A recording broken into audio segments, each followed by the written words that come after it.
할렐루야. 네, 예전에 서울에서 사역하던 교회에서 이 담임 목사님이 여름이면 교육자 수련회를 진행하시면서 물고기 잡는 걸 그렇게 좋아하셨어요. 그래서 2박 3일 교육자 수련회를, 그 교회는 이제 교육자들이 많아서 교육자들이 한 80명 정도가 이렇게 같이 차를 타고 막 이동하면은 꼭 물가로 가셔서 투망을 던지시고 하루 종일 물고기 잡는 걸 그렇게 좋아하시는 거예요. 어린애 같으세요. 그때는 막 좋아서 물고기 그물을 탁 올려 투망에 물고기들이 막 올라오면 좋아가지고서는 막 웃으시고 막 깔깔깔깔 완전 어린 소년처럼 그렇게 돌아가시곤 하셨어요. 그리고 그 잡은 물고기로 꼭 저녁 때 매운탕을 드셔야지 직성이 풀리셨어요.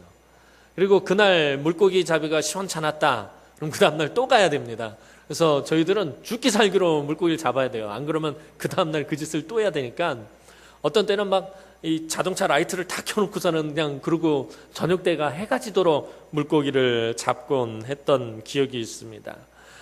문득 여름 교육자 수련회가 생각이 나서 오늘 본문 말씀을 준비했습니다. 마태복음 13장은 천국의 비밀을 소개한 천국 비유의 장입니다. 예수님은 마태복음 13장에서 모두 7개의 천국 비유를 말씀하셨습니다. 그리고 오늘 본문 말씀은 그 마지막 비유입니다. 예수님은 여러 가지 천국 비유를 말씀하시던 중에 천국은 마치 바다에 치고 각종 물고기를 모으는 그물과 같다라고 말씀하셨습니다. 한마디로 천국은 물고기를 모으는 그물이라는 것입니다. 헬라어에는 이 그물에 대한 말이 몇 가지가 있습니다. 투망과 같은 작은 그물을 나타내는 말이 있고요. 또 새를 잡는, 참새와 같은 그런 새를 잡는 그물이 있고요. 그리고 바닥부터 훑어내리는 아주 큰 그물을 나타내는 말이 있습니다. 이렇게 세 가지 단어가 있습니다. 오늘 47절에 나오는 그물은 바로 바닥부터 훑어내는 아주 큰 그물을 말하는 것입니다. 그냥 뭐 시냇가나 이 얕은 강가에서 던지는 투망 같은 걸 말하는 것이 아니라 배와 배끼리 연결을 하는 아주 큰 그물로 바닥부터 긁어내는 그런 아주 큰 그런 그물을 말하는 것입니다. 예수님은 이 베드로를 향해서 내가 너로 사람을 낚는 어부가 되게 하리라 라고 말씀을 하셨습니다. 베드로는 이제 세상이라는 바다에 이 큰 그물을 던져 넣어 바닥부터 훑어서 많은 사람을 낚아야 한다라는 말입니다. 그러니까 예수님께서 베드로에게 네가 이 이후로는 사람을 취하리라, 사람을 낚는 어부가 되리라 라고 말씀하신 것은 무슨 의미냐면은 이와 같이 큰 그물을 세상이라는 바다에 던져서 수많은 물고기 같은 사람들을 다 건져내야 한다라는 그런 의미로 말씀하신 것입니다. 그리고 이 천국 복음의 그물을 던져서 많은 물고기를 잡아야 하는 사명을 교회와 그리고 또 저와 여러분이 이어받은 것입니다. 오늘 저와 여러분과 또 우리 남은교회가 앞에서부터 계속해서 이어받은 사명이 바로 이런 사명인 것입니다. 이 세상을 향해서 천국 복음의 그 그물을 그냥 펼쳐서 던져서 수많은 물고기를 잡아야 한다는 것입니다. 사실 저는 낚시나 물고기 잡이를 별로 좋아하지 않아서 잘 모르지만 그것을 좋아하는 사람들의 그런 말을 들어보면 물고기 잡이에 성공하려면 고기가 많이 잡히는 시간과 물때가 정말 중요하다라고 말합니다. 이 시간과 물때를 놓쳐서는 안 된다라고 합니다. 낚시가 잘 되는 시간은 주로 이른 새벽과 해가 넘어가는 때라고 말합니다. 이스라엘 지역처럼 더운 지역은 낮에는 전혀 고기가 잡히지 않습니다. 날이 너무 더워서 물고기가 다 깊은 곳으로 내려가 버린다고 합니다. 그래서 자정이 지날 무렵부터 서서히 잡히기 시작합니다. 그래서 베드로와 그의 동료들이 물고기를 언제 잡아요? 밤새도록 잡잖아요. 그죠? 이른 아침에 해가 뜰 때까지 그물질을 하는 것을 보게 됩니다. 물고기 잡이를 할 시간이 되면 망설임 없이 그물을 내려야만 많은 물고기를 잡게 됩니다. 오늘 주님의 비유처럼 이 세상은 바다와 같습니다. 항상 물결이 넘실거리고 또 밀물과 썰물이 끊임없이 이동하고 교차합니다. 때로는 큰 바람으로 풍랑이 일기도 하고 또 파도가 높은 파도가 치기도 합니다. 이런 때는 그물을 내리기가 쉽지 않습니다. 그러나 고기의 종류에 따라 다르지만 바람이 조금 불고 또 물결이 일 때 오히려 고기들의 활동이 왕성하다고 합니다. 물이 잔잔하고 물결이 잔잔하고 아무런 파도도 일지 않고 바람도 불지 않고 이런 때보다는 바람이 좀 불고 물결이 어느 정도 칠 때가 오히려 물고기들이 더 왕성하게 활동하기 때문에 이때가 더 물고기를 잡기가 쉽다고 합니다. 능숙한 어부들은 이때를 놓치지 않고 그물을 내립니다. 역사적으로 전쟁이 일어나고 또 종교적인 핍박이 있고 또 민심이 흉흉하고 사랑이 점점 식어갈 때 이때는 영적으로 폭풍이 불고 높은 파도가 일어납니다. 그물을 내려도 허탕을 칠 수밖에 없습니다. 요즘 시대가 그런 것 같아요. 요즘 한국교회가 참 욕을 많이 먹고 손가락질을 당하고 모욕을 당하는 이 시대가 영적으로 참 폭풍이 치고 그렇게 높은 파도가 있는 때 같습니다. 그래서 이 그물을 내려도 허탕을 칩니다. 전도하기가 너무 힘들고 어려운 때가 요즘이라고 합니다. 많은 사람들이 복음을 전해도 받아들이지를 않습니다. 또 우리나라는 구한말 복음이 들어와서 일제강점기에 핍박을 받기도 하고 또 6.25 전쟁을 겪고 가난과 현대사의 격변기를 겪어야 했습니다. 여기 앉아 계신 우리 어르신들이 그러하셨죠. 일제강점기에 태어나셨고 그래서 참 힘들고 어려운 시절을 보내셨고 또 6.25라는 참 민족 너무나도 힘들고 고통스러운 그런 전쟁을 또 겪으셔야 했고요. 가난했던 시대, 보릿고개를 넘겨야 하는 막 그렇게 힘들고 가난했던 그런 시기를 겪어야 했습니다. 그리고 7, 80년대에 놀라운 부흥의 역사를 우리 한국교회는 이루기 시작했습니다.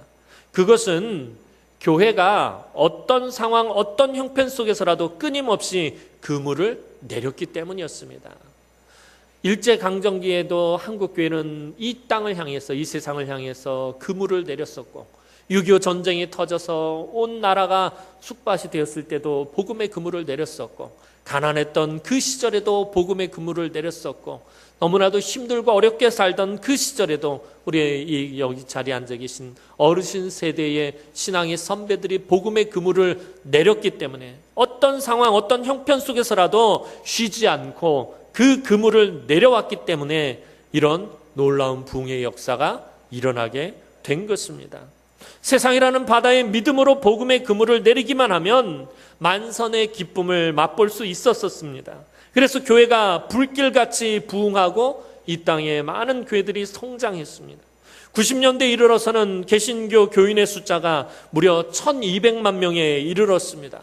우리나라 인구가 4700만 명이라고 하면 어림잡아도 4분의 1이 우리 기독교였다는 얘기입니다. 이 말은 다시 그냥 쉽게 표현을 하면 우리가 길 가다가 하나 둘 셋 그리스도인, 하나 둘 셋 그리스도인, 하나 둘 셋 그리스도인 이런 격이었다라는 것입니다.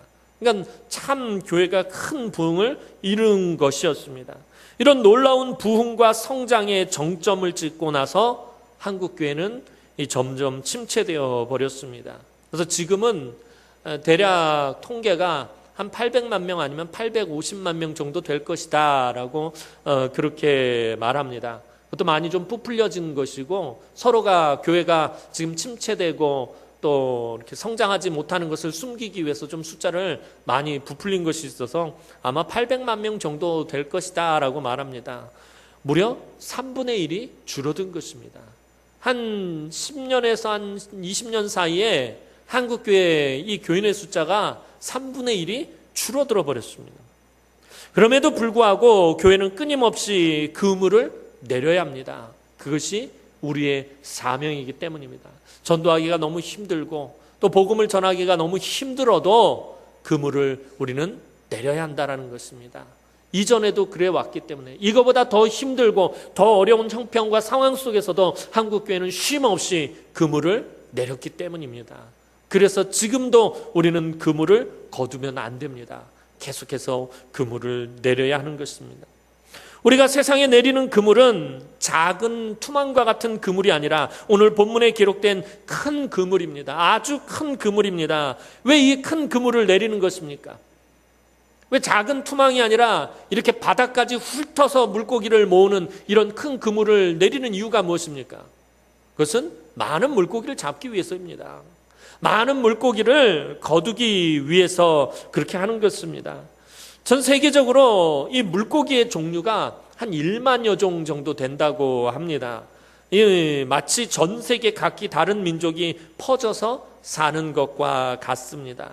바다에는 이렇게 많은 물고기들이 있습니다.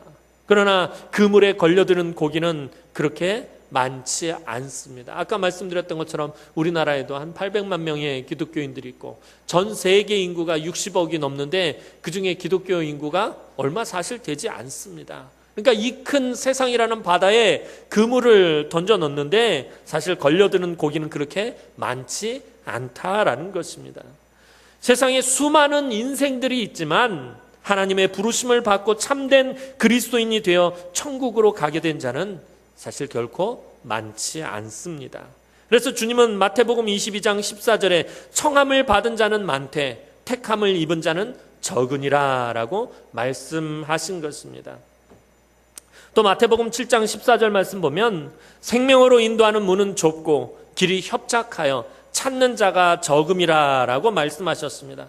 그러므로 교회는 할 수만 있으면 모든 사람을 예수님 앞으로 인도하기 위해 다양한 천국 복음의 그물을 준비하고 세상에 넓게 펼쳐야 합니다. 너무나도 걸리는 물고기들이 적기 때문입니다. 아까도 말씀드린 것처럼 전 세계적인 인구를 다 합쳐서 계산을 해도 사실 천국에 가는 사람들 숫자가 그렇게 많은 것은 아닙니다. 언젠가 인터넷에서 읽었던 어떤 재밌는 얘기가 그런 얘기가 있습니다. 어떤 사람이 이제 천국에 가게 됐습니다. 그래서 너무 기쁘고 너무 좋아서 춤을 추면서 천국에 들어갔습니다. 천국이 너무나도 아름답고 너무 좋고 이제 천국에 식사 시간이 돼서 얼마나 맛있는 것을 먹을까 하고서는 천국에서 딱 있는데 식사 시간이 됐는데 샌드위치 한 조각만 딱 나왔다는 거예요. 그래서 이 사람이 너무 놀래가지고 옆에 베드로를 붙들고 하소연을 했답니다. 아니 천국에 왔는데 뭐니 이렇게 샌드위치 한 조각이 뭡니까? 이거보다 더 훌륭한 음식을 기대했는데 어떻게 천국에서 이 샌드위치 한 조각을 먹습니까? 그랬더니 베드로가 한숨을 푹 쉬면서 하는 말이 모든 재정이 다 지옥으로 가가지고 천국에는 먹을 재정이 별로 오는 사람이 없어서 재정이 다 지옥으로 돌려버렸다라는 그런 우스갯소리를 제가 들은 바가 있습니다. 그만큼 구원받는 사람들의 수가 줄어들고 있다라는 거예요. 아까 말씀드렸던 것처럼 한국 교인의 숫자가 줄어든다라는 말은 다시 말하면 천국 가는 사람들의 숫자가 줄어들고 있다라는 말과 같은 것입니다. 그래서 우리가 계속해서 이 복음의 그물을 뿌려야 되는데 이 물고기 종류가 여러 가지 종류가 있듯이 그것에 맞는 그물들을 준비하고 마련해서 우리가 뿌려야 한다라는 것입니다. 교회가 성장하기 위해서는 4가지 성장이 필요합니다.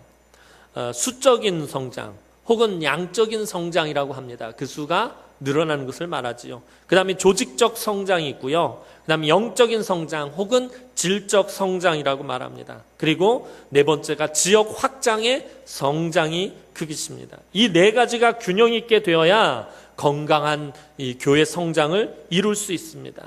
교회는 예배와 기도와 찬양과 제자훈련, 성경공부, 큐티, 교회 봉사, 섬김, 헌신 여러 가지 것들을 통해서 영적인 성장을 이루어야 합니다.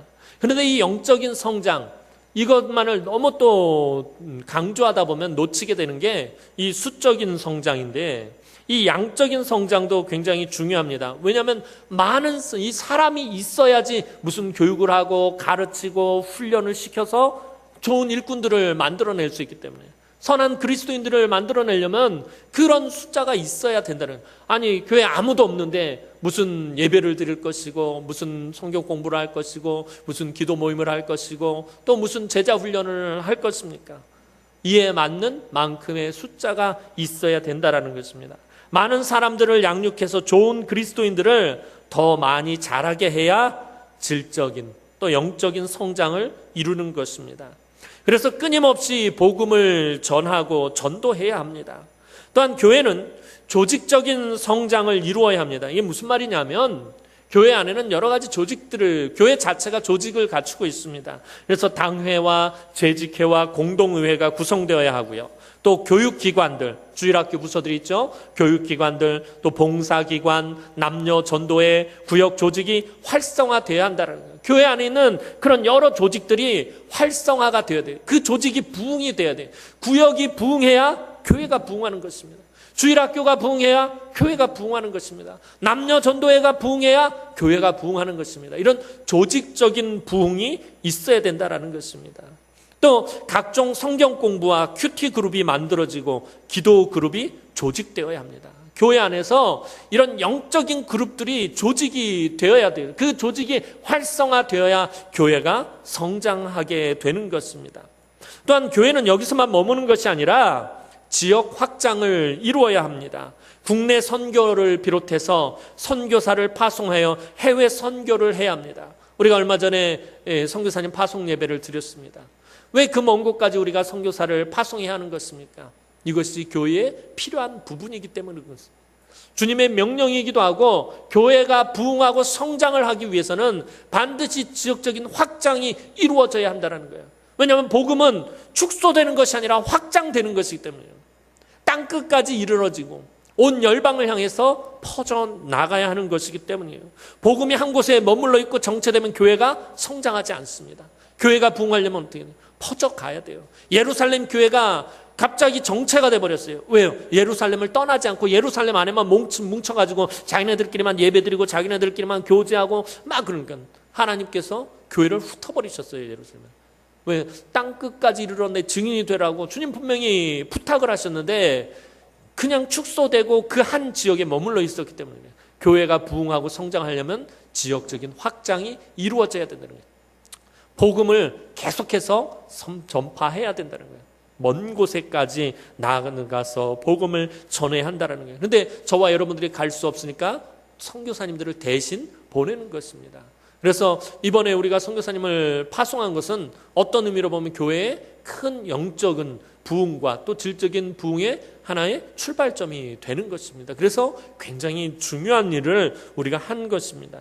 이 모든 것이 이 조화를 이루며 협력하며 그렇게 성장할 때 아름답고 건강한 교회로 성장하게 되는 것입니다. 어느 한쪽만 치우쳐서 안 돼요. 그냥 막 숫자만 늘어난다고 해서 그게 부흥이 아니에요. 그 숫자가 늘어난 만큼 영적인 성장도 이루어야 되고요.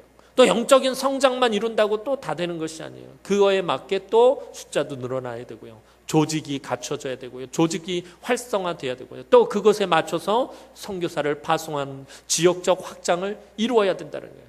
우리가 이번에 노진학 선교사님 그 가정만 파송한 것뿐만 아니라 교회가 더 성장하고 더 부흥하기 위해서는 계속해서 두 번째 선교사님 파송하고 세 번째 선교사님 파송하고 계속해서 우리가 지역적인 확장도 이루어 가야 한다는 것입니다. 그래서 우리가 노진학 선교사님 가정만 이 파송한 것으로 여기서 만족하고 머물면 안 돼요. 우리가 선교에 대한 더 큰 꿈을 가냐, 더 큰 그물을 내려야 한다는 것입니다. 이 그물 하나만 가지고는 안 된다는 거예요. 더 많은 그물을 준비하고 더 많은 그물을 내려야 하는 것입니다.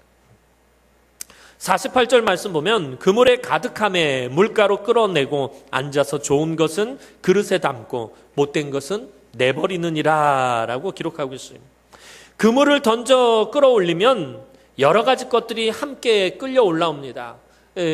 아까 말씀드렸던 것처럼 그 작은 투망을 던져도요. 이게 투망을 던져봤는데 저 이게 좀 잘 안 되더라고요. 이것도 기술이더라고요. 이렇게 잘하는 사람은 이렇게 꾸물꾸물 잡아가지고선 쫙 던지면 이게 쫙 퍼져가지고서는 첨펑하고 들어가서 싹 가라앉아서 이 물고기를 이렇게 끌어올리게 되는데 저는 던지면은 그냥 뭉쳐서 이렇게 물가로 떨어지더라고요. 이게 잘 안 되더라고요. 근데 이거를 잘 펼쳐서 이렇게 쓱 해서 끌어올리면은 물고기만 올라오는 게 아니라 별의별 온갖 잡다한 것들이 다 올라옵니다. 바닥에 있는 쓰레기도 올라오기도 하고요. 또 이렇게 막 물풀 같은 거, 수초 같은 것도 올라오고 물고기도 잡히기도 하고 개구리 같은 것도 막 나오기도 하고 막 그런 것들을 보게 됩니다. 여러 가지 것들이 함께 올라옵니다. 좋은 고기, 큰 고기만 잡히는 것이 아니라 작은 고기, 못된 고기도 잡히는 것입니다. 그러나 어부가 필요한 것이 무엇입니까? 그물을 아주 큰 그물을 탁 던져가지고서는 확 끌어올렸는데 자 이때 어부가 필요한 게 뭐죠? 어부가 필요한 것은 좋은 고기예요. 그죠? 좋은 고기가 필요하지 그 좋은 고기 외에 다른 게 뭐가 필요하겠습니까? 어부는 그 물고기를 잡아다 갖다 팔아야 되는데 좋은 고기가 어부에겐 가장 필요한 것입니다.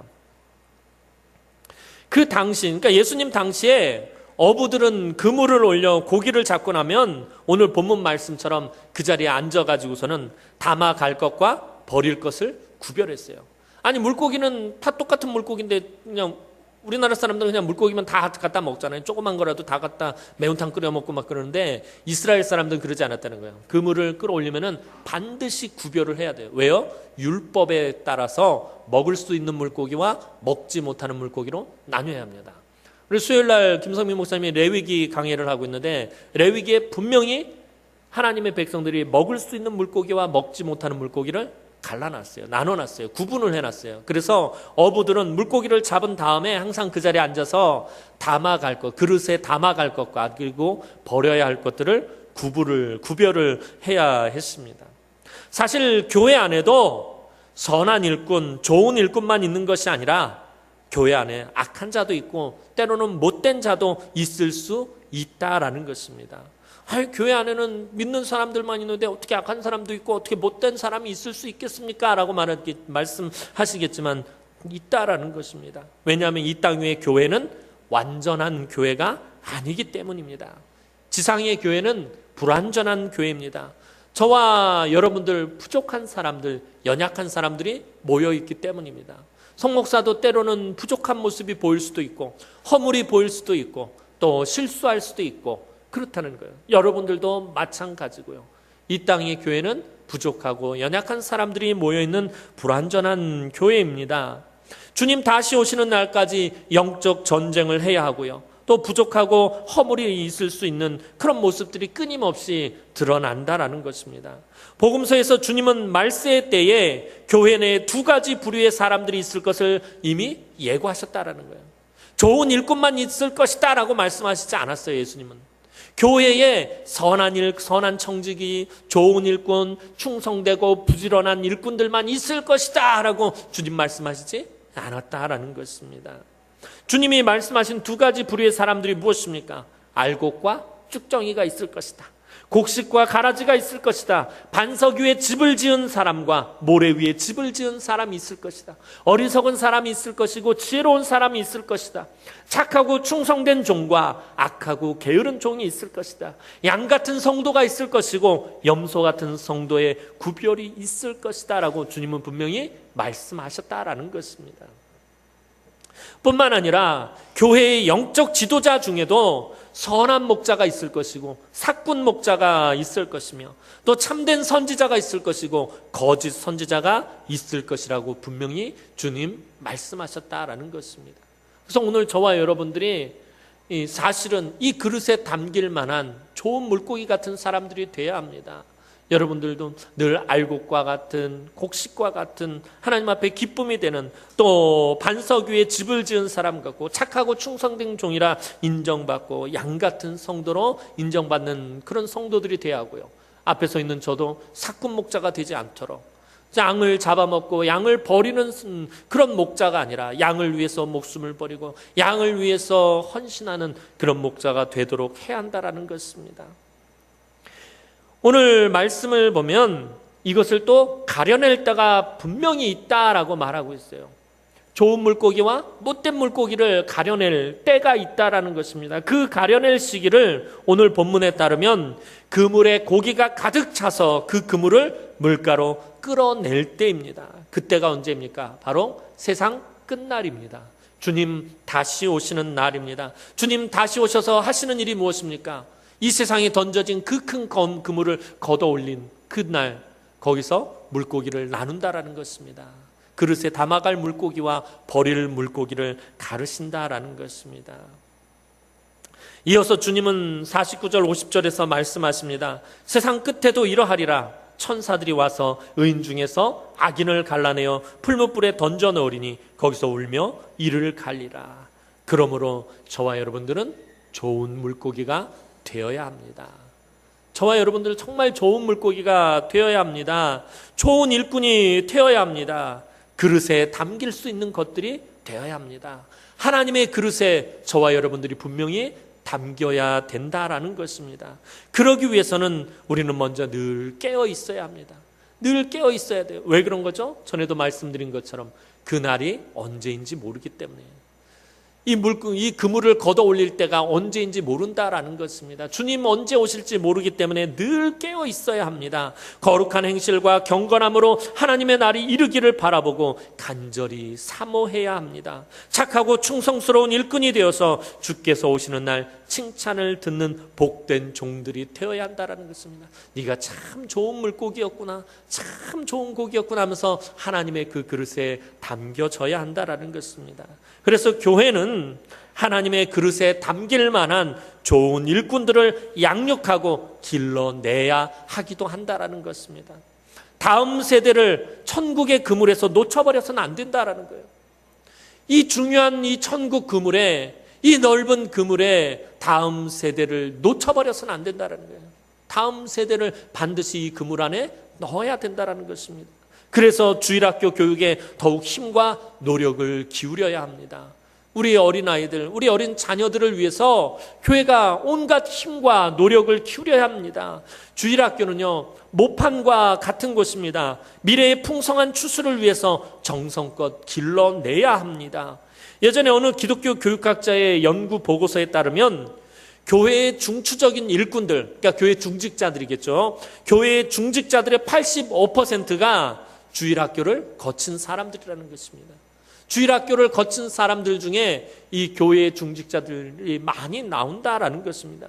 또 선교사나 교역자들이, 그러니까 선교사나 목사님, 전도사님들의 이 95%가 주일학교 출신이라고 그렇게 연구 결과가 보고되었다는 것입니다.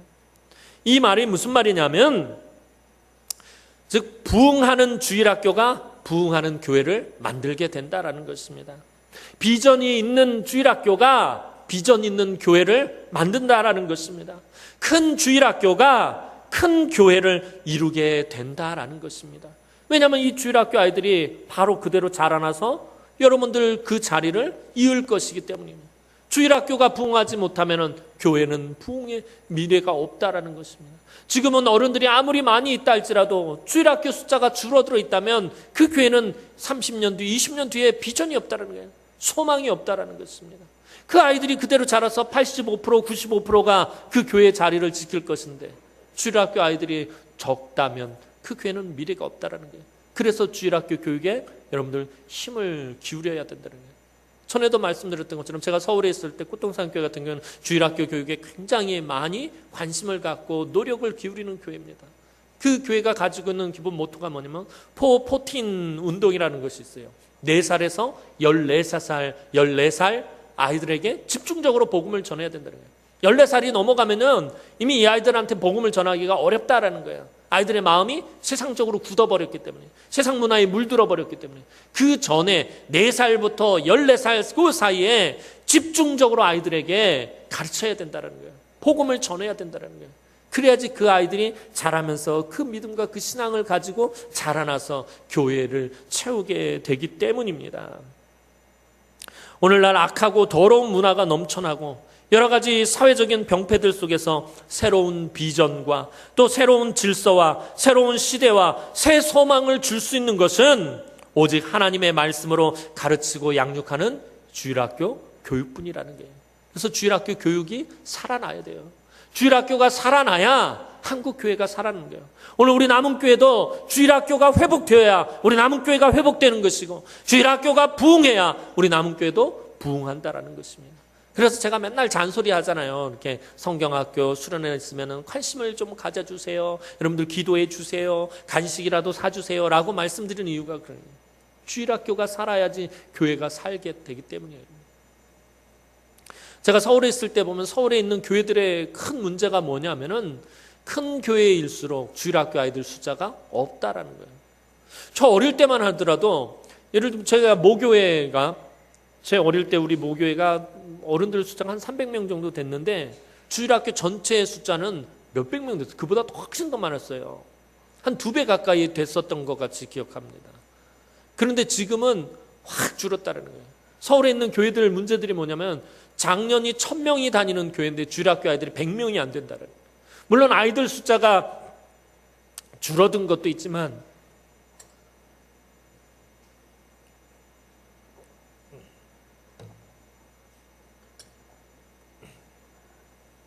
죄송합니다.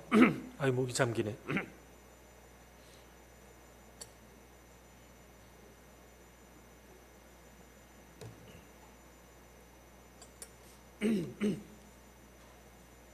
주일학교 얘기하니까 목이 메이네. 아이들의 숫자가 물론 줄은 것도 있지만 그만큼 관심을 예전처럼 갖지 않는다라는 것이 문제라는 것입니다.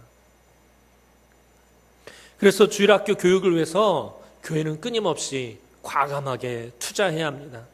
우리 사랑하는 자녀들이 하루에 10시간만 잡아도 1년이면 3000시간 이상을 세속적인 교육을 받습니다. 하루에 학교에서 교육받고 학원 다니고 이것을 하루에 한 10시간이라고 생각을 하면 1년이면 3000시간 이상을 세속적인 교육을 받습니다. 그러나 주일학교를 통해서는 고작 1년가야 50여 시간의 교육을 받는다는 거예요. 일주일에 한번 간단하게 1시간 정도 예배드리고 공과 공부 잠깐 몇 분 하고 그걸 그냥 1시간으로 잡아도 1년이면 50여 시간 정도밖에 이 주일학교 교육을 받지 못한다라는 것입니다. 우리 교회는 그리고 감사하게도 교육관이 있어서 이 교육관에서 아이들이 그래도 편하게 예배드리고 또 활동할 수 있지만 사실 교육관이 있는 교회들이 그렇게 많지 않습니다. 그래서 서울에 있을 때도 보면 서울에 교육관이 있는 교회들이 없어요. 그냥 그 아이들이 예배드릴 수 있는 공간만 있어도 너무나도 감사하게 그렇게 생각한다라는 것입니다. 어수선한 곳에서 낙후된 교육 재료를 통해 형식적인 교육을 받고 있는 것이 지금 한국교회 주일학교의 대부분의 모습입니다. 이거 과감하게 고쳐 나가야 합니다. 주일학교에 투자하는 것을 아까워하지 말아야 합니다. 사실 주일학교는요, 엄밀히 말하면은 밑빠진 독에 물 붓는 것 같아요. 그냥 계속 쏟아붓는 것밖에 없잖아요. 아이들 계속 쓰는 것밖에 없잖아요. 아이들이 뭐 헌금을 해요, 뭐를 해요. 아이들이 1년가에 헌금하는 거 뭐 얼마나 나오겠습니까? 그러니까 사실 물질적인 부분에 있어서는 그냥 쏟아붓는 것밖에 되지 않습니다. 그러나 그럼에도 불구하고 주일학교 투자하는 것 아까워해서는 안 된다라는 것입니다. 그것을 아까워하는 순간부터 교회는 미래가 없어지는 것입니다. 요즘 한국교회가 자꾸 문제가 생기는 게 뭐냐면 주일학교에 투자하는 것이 아까워가지고 자꾸 축소시키는 거예요. 유년부, 초등부를 묶어버려서 그냥 유초등부를 만들어버리고 중등부, 고등부 묶어서 중고등부 만들어버리고 그것도 그냥 아예 묶어서 그냥 주일학교로 통폐합하는 교회들도 많다라는 것입니다. 무슨 교육을 하겠습니까? 무슨 가르침이 있을 수 있겠습니까? 그 교회들은 비전이 없는 거예요. 미래가 없는 거예요. 왜 그러냐고 그러면은 주일학교에 돈을 투자하는 게 아깝다라는 것입니다. 그걸로 교회를 더 건축을 하고 교회 다른 일에 더 쓰고 그러면 그게 훨씬 더 좋은데 왜 그런 곳에다 돈을 그렇게 많이 투자하냐는 거예요. 지금 당장 무언가 걷어들일 수도 없는 그런 것들은 이런 일들이 그냥 비일비재하게 사실 일어나고 있다는 거예요. 아이들에게 투자하는 것 아까워하지 말아야 합니다. 여러분들 각 가정에서 자녀들 교육에 투자할 때 아까워합니까? 여러분 자녀들 학원 보내는 거 아까워합니까? 피아노 학원 보내고 속셈 학원 보내고 보습 학원 다니는 그곳에 여러분들 손자 손녀들 보내고 여러분들 자녀들 보내는 거 아까워합니까? 절대로 아까워하지 않아요. 아이들에게 투자하는 거 아까워하지 않는다라는 거예요. 마찬가지로 교회도 우리 사랑하는 자녀들을 위해서 아까워해서는 안 된다는 거예요. 아낌없이 투자해야 한다라는 것입니다. 다음 세대를 이끌어갈 아이들이기 때문에 제일 좋은 것으로 가장 좋은 것으로 아이들을 자꾸 그렇게 투자를 해야 합니다. 요즘 우리 교회 여름 행사가 지금 한참 진행 중에 있습니다. 예전부터 이 일을 위해서 교역자들을 비롯해서 얼마나 많은 교사와 성도들이 애쓰고 수고했는지 모릅니다. 금요철야 때도 말씀드렸던 것처럼 매년 여름이면 주일학교, 성경학교와 수련회를 위해서 우리 성도들 참 대단해요. 보면은 자기 그 휴가를 다 바치는 선생님들이 있어요. 1년 가야 휴가 며칠 안 되는데 그 휴가를 성경학교나 수련회에 맞춰가지고 그래서 그렇게 아이들 가르치고 아이들을 함께 하려고 그렇게 애쓰는 선생님들이 있더라는 것입니다. 예전에도 저 보면은 우리 가르치던 청년들이 보면은 그냥 휴가가 1년에 일주일밖에 없는데 3일은 자기가 맡은 그 교육부서 성경학교에다가 투자하고 나머지 3일은 그 청년부 그 수련회 가는 데다가 거기다가 투자를 해요. 1년에 자기가 쓰는 휴가는 다 교회에다가 쓰는 거예요. 그것을 바라보면 얼마나 귀한지 모릅니다. 이전에 다 그랬잖아요. 지금도 그렇지만 여기 이 자리에 앉아 계신 우리 어르신들 그 젊은 시절에 다 그랬잖아요. 성경학교, 교회에서 성경학교 한다, 수련회 간다 그러면은 얼마나 여러분들이 그 수고하고 애쓰고 노력했는지. 성경학교에 참석하는 아이들을 위해서 간식을 한아름 사가지고 오시는 권사님들이 있었고요. 또 선물꾸러미를 들고 오시는 집사님들도 있었고, 또 예쁜 펜시 제품이나 액세서리나 선생님하고 아이들에게 나눠줄 무언가 그냥 뭐라도 좀 나눠줄까 해서 그런 거 들고 오기도 하고, 또 그냥 수박 한 통 사들고 오기도 하고, 그렇게 해서 아이들한테 그렇게 선생님들에게 그렇게 나눠주고 그랬던 분들이 참 많았습니다. 또 우리 권사님, 집사님들 이 무더운 여름 푹푹 찌는 찜통 같은 주방에서 아이들과 교사들의 그 식사를 위해서 구슬땀 뚝뚝 흘려가면서 수고하셨었습니다. 그죠? 우리 여기 앉아 계신 우리 이제는 연로하신 우리 권사님, 집사님들 20년 전, 30년 전만 해도 그랬잖아요. 에어컨이 어디 있어요 그때는. 그죠?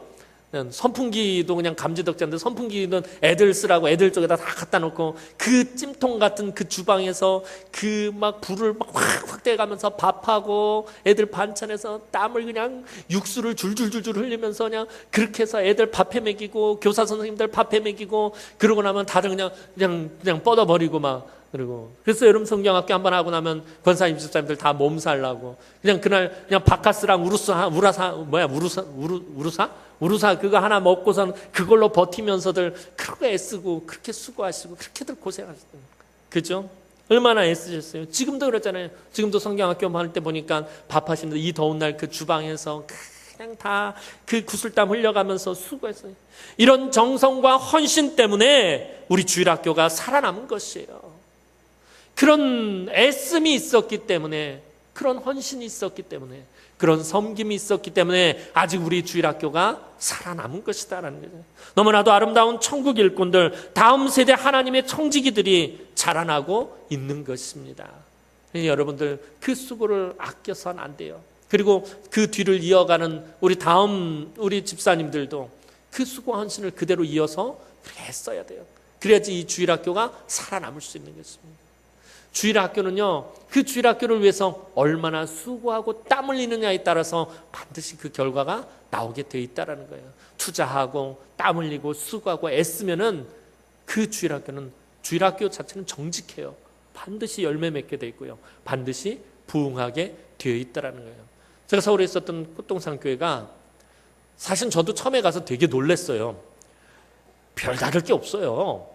사실은 이 교실이라든가 뭐 이런 교육관 형태를 놓고 보면 우리 교회가 훨씬 나아요.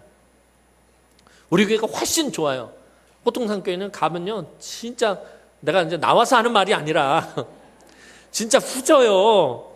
뭐 하나 제대로 갖춰진 게 없어요. 그 예배실, 아이들 예배실마다 뭐 하나 제대로 된 게 없어요. 뭐 장판 다 뜯어져 있고 벽지도 찢어져 있고 뭐 강대상도 한쪽에 다리 빠져서 삐끄덕삐끄덕거리고 있고 뭐 프로젝터도 제대로 안 나오고, 그럼에도 불구하고 그 교회에 아이들이 5,000명씩 있는 이유는 교사 선생님들이 열정을 가지고 목숨 걸고 매달리기 때문에 그래요. 아까 말씀드렸던 그런 헌신들이 계속해서 이어지는 거예요. 다음 그 세대 교사들에게, 다음 헌신하는 그 여전도에게, 다음 그 수고하는 그 권사님들에게 그게 그대로 이어지는 거예요. 그래서 그분들이 여전히 동일하게 피땀 흘려가면서 그 주일학교를 위해서 애쓰기 때문에 아직도 그렇게 버티고 있는 거예요. 그 큰 교회들이 다 주일학교가 무너져도 그 교회가 무너지지 않는 게. 근데 지금 사실은 약간 어려움이 왔어요. 교회는. 왜 그런가 하고 봤더니 그 열정이 식기 시작을 한 거예요. 그 열정이. 담임 목사님이 늘 그걸 막 격려하고 독려하고 막 그런 거예요. 그 열정이 다시 살아나도록 주일학교는 여러분들이 관심을 갖고 또 여러분들이 투자한 만큼 반드시 열매를 맺게 되어 있습니다. 사랑하는 성도 여러분, 예수님은 교회를 세상 바다에 치고 각종 물고기를 모으는 그물과 같다고 하셨습니다. 이 그물은 그저 조그만 투망이 아닙니다. 밑바닥부터 훑는 아주 큰 그물입니다. 하나님은 우리에게 이 물고기를 모으는 큰 그물을 주시며 이 사명을 감당하라고 하셨습니다. 저와 여러분들에게 그저 손바닥만한 조그만 그물을 주신 것이 아니라 온 세상을 담을 수 있는, 온 세상에 뿌릴 수 있는, 온 세상에 펼칠 수 있는 큰 그물을 저와 여러분들에게 맡겨주셨습니다.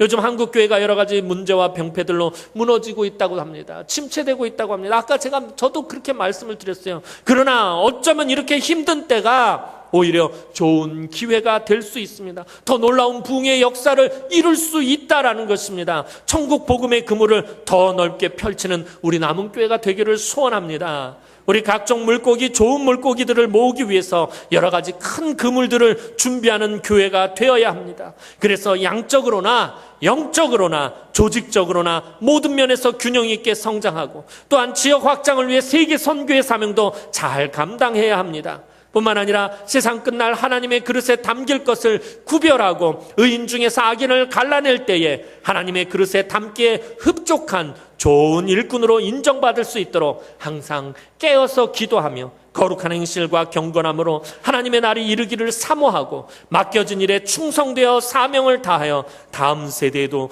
좋은 일꾼들을 길러내는 복된 교회가 되고 하나님의 기쁨이 되는 사랑하는 주의 귀한 우리 남흥의 성도들이 되기를 주님의 이름으로 축원합니다. 기도드리겠습니다. 사랑과 은혜가 많으신 아버지 하나님, 은혜와 사랑을 진심으로 감사를 드립니다. 오늘도 하나님께서 뜻이 있으셔서 60여 년 전에 이 땅 가운데 이 제단을 세우셨습니다. 하나님, 이 제단을 세우신 뜻대로 하나님 우리 성도들을 부르신 목적대로 우리를 사용하여 주시옵소서. 하나님께서 우리에게 주신 이 큰 그물을, 이 천국 복음의 그물을 온 세상에 펼치는 우리 남은교회가 되어지게 하여 주옵소서. 그래서 그 그물에 정말 좋은 물고기들을 많이 잡고 또 많이 길러내서 나중에 주님이 이 땅에 다시 오실 때 하나님의 그릇에 좋은 물고기를 가득 담아드리는 이 남 제단이 되어질 수 있도록 하나님 은혜를 베풀어 주옵소서. 특별히 우리 교회 주일학교를 하나님 붙들어 주옵소서. 우리 다음 세대가 살아나게 하여 주옵소서. 다음 세대에 거룩한 부흥의 불길이 타오르게 하여 주옵소서. 이번 여름 행사들을 통하여서 우리 자녀들이 하나님의 꿈과 비전을 발견하고 더욱더 큰 놀라운 하나님의 은혜의 역사가 이루어질 수 있도록 도우시며 다음 세대 우리 주일학교가 끊임없이 부흥하고 성장할 수 있도록 하나님 은혜를 베풀어 주옵소서. 이를 위해 늘 애쓰고 수고하는 우리 교역자들과 우리 교사 선생님들 하나님께서 성령의 기름을 부으시고 성령의 능력으로 이 귀한 사명 감당할 수 있도록 하나님께서 축복하여 주시옵소서. 감사드렸고 예수님의 이름으로 기도드리옵나이다. 아멘.